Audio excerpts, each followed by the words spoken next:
Y 9 minutos, 11 y 10 minutos de la mañana, es una hora menos en la Comunidad Canaria. Estamos de vuelta en Torrevieja Radio con A Tu Lado, ese espacio donde hablamos con la Guardia Civil sobre distintos asuntos. Tengo por aquí a Gertrude Baeza. Gertrude. Pues sí, Rafa, encantado de que esté la Guardia Civil cada 15 días a tu lado con este programa. Y todos son muy interesantes, y hoy especialmente. Pues vamos a hablar en esta ocasión con el teniente de la USECI de la Guardia Civil de Torrevieja, Juan Martínez, al cual tenemos aquí con nosotros.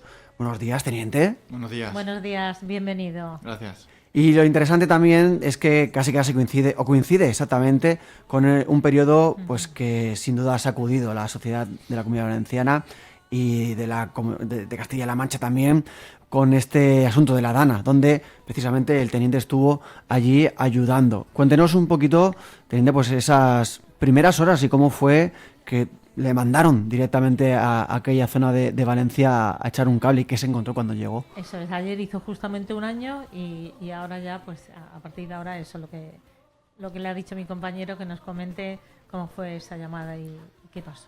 Pues la llamada ocurrió ayer, o sea, hace un año o ayer. Sí, el mismo día que se El mismo día que la producí. Dana. Yo ya por la tele estaba viendo que la cosa estaba complicada por la zona y de hecho ocurría igual que esta semana. Nosotros librábamos jueves y viernes porque teníamos la feria de Concentaina, que de hecho es este sábado también.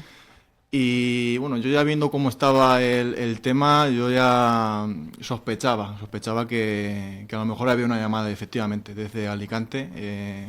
Mi jefe, el teniente coronel, me llamó y me dijo que si era conocedor de cómo estaba la situación por allí, ya había varios desaparecidos y demás, y que seguramente tal día como hoy de madrugada tendríamos que salir para Valencia. Entonces, bueno, yo ya me puse a coordinar con la gente, como ellos creían que teníamos el día libre. Empecé a llamar a la gente y la gente respondió, vamos, de maravilla. Todo el mundo que estaba dispuesto dijo que sí. Excepto gente que tenía temas médicos y demás, que tenía pruebas médicas, se tuvo que quedar. Pero lo demás salimos, vamos, me confirmaron que sí, que estaban dispuestos a ello. Y tal día como hoy de madrugada, a las 3 de la mañana, salimos para Sueca. Y aquello, la verdad que... ¿Cuántos fueron? Pues fuimos 4 coches, fuimos 14. 14. Fuimos 14. A Sueca. A Sueca. Se quedaron, bueno, 2 estaban de viaje de vacaciones, no estaban aquí, pero igual, al día siguiente cortaron las vacaciones y ya estaban operativos. Y otros 2 que estaban de problemas médicos sí que se alegraron un poco, pero en el siguiente viaje también. Fuimos todos los que estábamos en la unidad. Y fuimos a Sueca porque, claro, la A7 estaba cortada, estaba intransitable. Entonces, desde allí ya la Comandancia de Valencia nos repartió. Fuimos, tanto la USECI de Torrevieja como la USECI de Alicante, fueron las 2 primeras unidades fuera de la Comandancia de Valencia en ir allí a ayudar. Y a la pregunta de qué nos encontramos allí, pues la verdad que no es contarlo, sino el verlo, porque yo creo que se queda corto de contarlo. Yo no había visto algo igual en mi vida. Ni siquiera en las imágenes que vemos por televisión hoy en día. No se puede comparar. De hecho, hay algo que no se puede ver en las imágenes, que es el olor allí a barro, que es algo que, el olor a barro mezclado con aceite de los coches, bueno, un conglomerado ahí de olores que es algo que se queda dentro. ¿Cuáles fueron las primeras labores que tuvieron que hacer una vez llegaron a la zona destinada? Porque entiendo que Sueca no fue como el punto de partida, ¿no? Para después mandar a... Exactamente. Sí que es cierto que en Sueca sí que hicimos algunas labores. Bueno, las primeras labores fueron de ayuda, de rescate. Sí. Porque aún había bastante agua, estaba muy arriba el agua. Y pues a sacar, por ejemplo, me acuerdo en Sueca que tuvimos que sacar a una persona que no sabía nada de ella durante toda la noche. Era una persona con silla de ruedas que vivía en un bajo. Ostras. Entonces, bueno, el agua nos llevaba más arriba de la cintura. Pues tuvimos que meternos ahí en la casa, tal. Afortunadamente el hombre pudo subir a la planta primera de su casa y estaba vivo el hombre y lo sacamos. O sea, un hombre en silla de ruedas, y él, claro, por sobrevivir hace uno lo que sea, pudo llegar hasta la primera planta arriba, y pudieron rescatarlo. Y vivía solo el hombre y bueno, por lo menos fue la primera alegría de que nos hayamos de poder rescatarlo. Ya a partir de ahí sí que fuimos a la zona cero. Estuvimos por la mañana, bueno, entre que nos coordinaban, nos mandaban misiones y demás, estuvimos por la zona sur. Ya a mediados comimos en el Carlet, que también era zona afectada y demás, y ya a la tarde ya fuimos a la zona cero, a Picaña y a Paiporta. Claro, como la A7 estaba cortada, pues fue una odisea llegar allí, fue bastante complicado, mucho coche por medio, etcétera. sí que éramos gente del propio puesto de Sueca que nos iba guiando por caminos alternativos que nosotros no conocíamos, obviamente. Y al llegar a Picaña y a Sueca, a Picaña y a Paiporta, fue aquello... Bueno, increíble. Si en Sueca ya era... Sí, allí era como si hubiera caído una bomba atómica, era increíble. Lo de los coches, es que no le ves una razón lógica que el agua pueda hacer eso. Y la gente pues reclamando ayuda. Así que pues ir comprobar esta casa que no sabemos nada del vecino, necesito que me abráis la puerta porque no puedo abrirla y hay gente dentro, etcétera. Eso fue, los primeros días fueron básicamente rescate. Rescate de personas. Y casas estarían destruidas, algunas que se las llevó el agua, que sabemos que todo, ayer lo comentábamos con la psicóloga, que todos cuando pasa algo dices, por fin en casa estoy seguro, qué bien. Pero esas personas que pensaban esa seguridad, jamás hemos visto imágenes como la ola que llegaba con esta brutalidad que llevaba, cómo se llevaban casas por delante con gente dentro que por desgracia fallecieron muchos. Y sobre todo la gente estaba la verdad es que estaba atemorizada, normal, con la noche que tuvieron que pasar, es normal. Y también, volviendo a la pregunta que ha dicho Rafa, aparte de rescate, había mucha gente que pues... Me acuerdo que llevamos una embarazada que estaba prácticamente rompiendo agua, lo llevamos al hospital, a la FE. Luego gente que tenía tratamiento oncológico también, que sí o sí tenía que necesitaba su medicación porque no se le había llevado todo. Tuvimos que llevarlo también al hospital. De ese tipo de labores fueron el primer día, básicamente. Y luego ya me imagino que ayudar a desescombrar, a buscar también. Ya coger pala y... Literalmente, ya, ¿no? Sí, básicamente fue eso. Y sobre todo ya los posteriores días sí que fue el tema de apertura de viviendas. Estaban muy enlodadas, no podían entrar, mucha gente no podía acceder a segundas casas o a casas que a lo mejor estaba la vecina de 80 años que vivía sola y no sabían nada de ella, pues tenemos que ir abriendo esas puertas que estaban en casillas. Básicamente fue eso. Luego los posteriores días fue mucha seguridad ciudadana, obviamente, porque el tema de estas catástrofes también vemos el lado oscuro del ser humano, que hay muchos saqueos, aprovechan e intentan sabotear los coches, aprovechar de los coches, el desguace de coches. Entonces también fue mucho esa seguridad ciudadana, por ahí. Y me imagino que también les sorprendería cuando estaban allí la cantidad de voluntarios, ese puente de la solidaridad, que así le llaman, y sobre todo mucha gente joven. Sí. Usted vio eso, ¿no? Sí. Fue increíble, incluso había veces que tanta gente, como era tan difícil de coordinarla, no te dejaban incluso ni pasar con el coche, pero gracias a ellos Valencia hoy en día está mejor de lo que podía estar, ¿no? Si no iba a ser por los voluntarios, la verdad que echar una mano. ¿Y cuántos días estuvo allí la Guardia Civil en este desastre? Pues nosotros fuimos, ya le digo, tal día como hoy a las 4 de la mañana, sí. Estuvimos hoy durante todo el día hasta las 10 de la noche, que fuimos ya al hotel a Valencia, y luego madrugamos, mañana, el día de mañana por la mañana volvimos a Torrevieja porque salimos con lo opuesto, no sabíamos la magnitud que había allí, salimos con un uniforme y poco más. Y volvimos para lavar uniforme y ya coger una maleta en condiciones para pasar allí más tiempo. Y ya estuvimos allí 20 días. Estuvimos 20 días. Bueno, hemos visto muchas imágenes, ¿verdad, Rafa?, de agradecimiento tanto a la Guardia Civil, a Protección Civil, a bomberos, etcétera. Pero la gente, aparte del dolor, era muy agradecida, ¿no? Sí. Incluso con folios escritos en las puertas, personas que no podían bajar de su casa.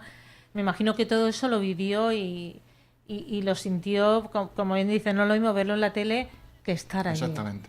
Sobre todo veía gente que había perdido todo y que tú le echabas una mano y te lo agradecía, y a ti eso se te agradecía el corazón, es verdad. Por lo menos veías que tu labor tenía una repercusión en el ciudadano, que es a lo que optamos los guardias civiles, ¿no? A intentar ayudar. Voy a hacer una pregunta complicada, Juan, no sé si me va a poder responder.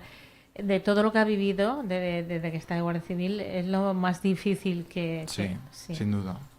Y dudo que en esta carrera, ¿no? En esta vida de Guardia Civil, siempre hay cosas que ves desagradables. Pero tan difícil, yo dudo que termine mi carrera en esta institución y vea algo parecido. Claro, porque entendemos que ahí se juntan no solamente pues esa labor que tuvieron que hacer, sino además el sentimiento de esas personas que, como ha dicho, pues tenían que pues rescatar a sus vecinos, rescatar a sus familiares desaparecidos, habían perdido sus casas. Es una situación totalmente pues anormal y que entiendo que es muy difícil de igualar o superar lo que se vivió en esos días. Sobre todo es algo nuevo, ¿no? Porque en nuestro día a día pues vemos a lo mejor la cara de la sociedad, ¿no? Pues tratamos entre comillas con el malo, ¿no? Pero ahí no, ahí es al revés, ahí tienes que tratar con la cara buena de la sociedad y tienes que poner todo para intentar ayudarla, que para eso estamos, para intentar ayudarles. Uh-huh. Me imagino que también pues verían a personas con eso, con ataques de ansiedad, con de todo tipo, porque cada persona ante una cosa así actuamos de una manera diferente, aunque no quiera Dios se vuelva a repetir, seguro que se actuaría de forma diferente. Exactamente. Esas personas, no sé, los niños, los más mayores, que son más vulnerables, ¿cómo estaban? ¿Cómo se dirigían a ustedes? Bueno, los veías que estaban un poco, pues como todo el mundo, un poco desorientados, ¿no? Yo creo que nadie se esperaba esto. Y ver tanto, y claro. Lo veías como un poco, pues eso, con la mirada como un poco perdida, sobre todo el primer día. El primer día la gente estaba desorientada. Yo creo que nadie era consciente de lo que estaba pasando y sobre todo nadie era consciente de cómo afrontar ese problema. Uh-huh. Y las veías desorientadas, sí.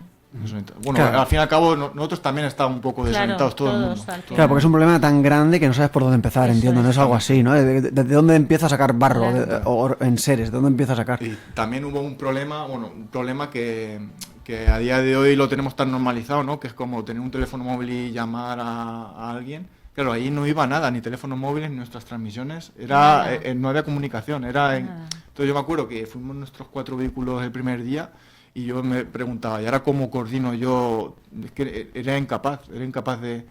No puedes coordinar nada. Y claro, la gente, el no poder comunicarse con su vecino, con su familia, a ver si estaba bien, eso también lo notabas. O sea, claro, lo tenemos tan normalizado de poder llamar a mi vecino que...